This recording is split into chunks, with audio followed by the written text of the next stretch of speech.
Hello guys. நம்ம இந்த Claude code செஷனில் ஒரு இன்ட்ரெஸ்டிங்கான விஷயத்தை பற்றி தான் பார்க்க போகிறோம். அதுதான் ஏஜென்ட்ஸ் அண்ட் சப் ஏஜென்ட்ஸ். இந்த ஏஜென்ட்ஸ் அண்ட் சப் ஏஜென்ட்ஸ்னால் என்ன? இந்த ஏஜென்ட்ஸை நம்ம எப்படி கஸ்டமைஸ்டாக கிரியேட் பண்ணிக்கிறது, கிரியேட் பண்ண ஏஜென்ட்ஸை எப்படி நம்ம யூஸ் பண்ணுறது அப்படிங்கிறதான் இந்த வீடியோவில் டீட்டெயிலாக பார்க்க போகிறோம். ஸோ ஸ்கிப் பண்ணாமல் பாருங்கள். ஸ்டார்டிங் வித் ஏஜென்ட்னா என்ன? நீங்கள் கிளாட் கோடில் ஒரு டாஸ்க்கு கொடுக்குறீங்க. அந்த டாஸ்க்கை அனலைஸ் பண்ணி அந்த டாஸ்க்குக்கு உண்டான கோல் என்ன அப்படிங்கிறத தெரிஞ்சுக்கிட்டு அந்த கோலை அச்சீவ் பண்ணுறதுக்கு உண்டான ஸ்டெப்ஸ்லாம் என்ன அப்படிங்கிறத அனலைஸ் பண்ணிட்டு அந்த டாஸ்க்கை கம்ப்ளீட் பண்ணி கொடுக்குறவன் தான் ஏஜென்ட். ஸோ இப்போ சப் ஏஜென்ட்னா என்ன? ஏஜென்ட்னாலும் சப் ஏஜென்ட்னாலும் ஒன்று தான். ஏஜென்ட்டும் அதே வேலையை தான் பண்ண போகுது, சப் ஏஜென்ட்டும் அதே வேலையை தான் பண்ண போகுது. இப்போ ஏஜென்ட்டும் சப் ஏஜென்ட்டும் ஒன்றுனா அதுக்கு உண்டான டிஃப்ரென்ஷியேஷன் என்ன அப்படிங்கிறது உங்களுக்கு டவுட் வரலாம். ஸோ ஏஜென்ட்டுக்கு அலோகேட் பண்ணியிருக்கக்கூடிய ஒரு பெரிய டாஸ்க்ல இருந்து ஸ்பெசிஃபிக்கான ஒரு டாஸ்க் எடுத்து அதை கம்ப்ளீட் பண்ணி ஏஜென்ட்டுக்கு ரிப்போர்ட் பண்ணுறதா சப் ஏஜென்ட்டோட வேலை. உதாரணத்துக்கு இப்போ நம்மளோட டாஸ்க் ஒரு பீஸா செய்கிறதுன்னு வச்சுப்போம். இப்போ அந்த டாஸ்க்கை நான் ஒரே ஒரு செஃப்புக்கு மட்டும் தரேன்.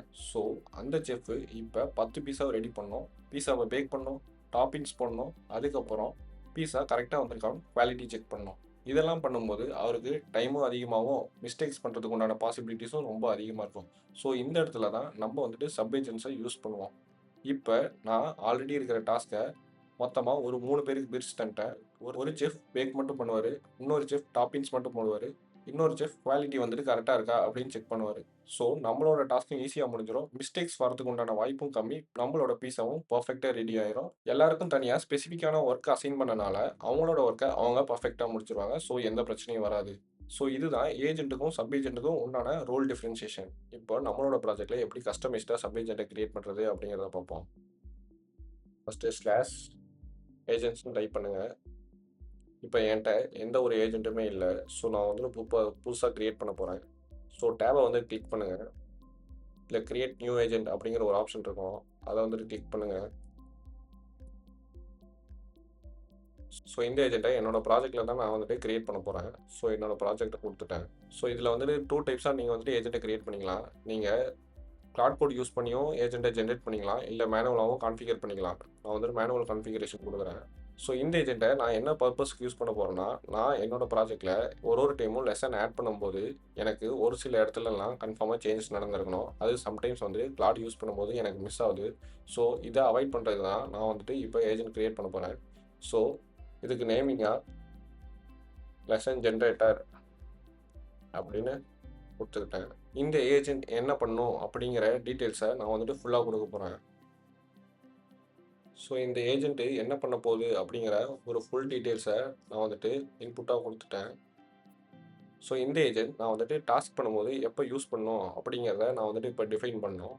நான் எப்பப்பெல்லாம் புது லெசனை கிரியேட் பண்ணுற டாஸ்க்கை பண்ணுறனோ அந்த டைமில் எனக்கு இந்த ஏஜென்ட் வந்து ரன் ஆகணும். ஸோ அதனால் அந்த டிஸ்கிரிப்ஷனை நான் அப்படி வந்து கொடுத்துக்கிட்டேன். இந்த ஏஜென்ட்டில் நீங்கள் என்னென்னலாம் டூல் யூஸ் பண்ண போகிறீங்க அப்படின்னு கான்ஃபிகர் பண்ணிக்கலாம். நான் வந்துட்டு ஆல் டூல்ஸ் கொடுத்துக்கிட்டேன்.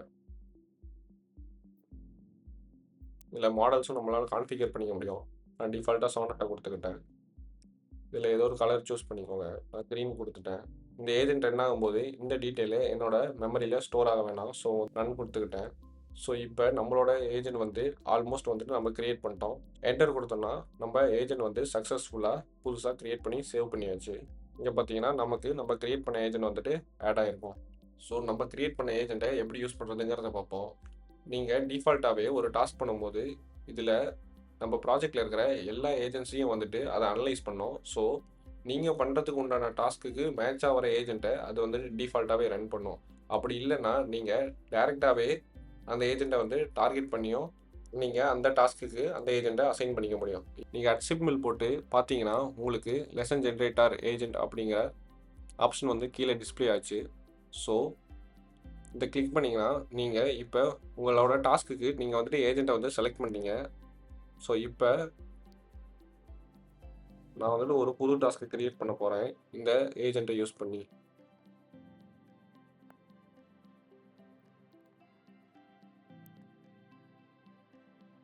இதுதான் நம்ம ஆட் பண்ண ஏஜென்ட்டும் அதுக்கு சூஸ் பண்ண கலரும் இந்த இடத்துல டிஸ்பிளே ஆகுது. ஸோ அந்த ஏஜென்ட் வந்துட்டு இப்போ யூஸ் ஆகிட்டு இருக்கு இந்த டாஸ்க்குக்கு. இப்போ என்னோட புது லெசன் வந்துட்டு அந்த ஏஜென்ட் யூஸ் பண்ணி நம்ம சக்ஸஸ்ஃபுல்லாக கிரியேட் பண்ணியாச்சு. உங்களுக்கு இந்த வீடியோ யூஸ்ஃபுல்லாக இருக்கும்னு நான் நம்புகிறேன். ஸோ யூஸ்ஃபுல்லாக இருந்தால் இந்த வீடியோவுக்கு மறக்காமல் ஒரு லைக் பண்ணிடுங்க. கிளாட் கோட் லேர்ன் பண்ணிட்டு இருக்க உங்களோட ஃப்ரெண்ட்ஸுக்கு ஷேர் பண்ணுங்கள். இந்த மாரி கிளாட் ரிலேட்டடான வீடியோஸ் அப் டூ டேட் தெரிஞ்சுக்க நம்மளோட டெவ்கரா சேனல மறக்காம சப்ஸ்கிரைப் பண்ணிக்கோங்க.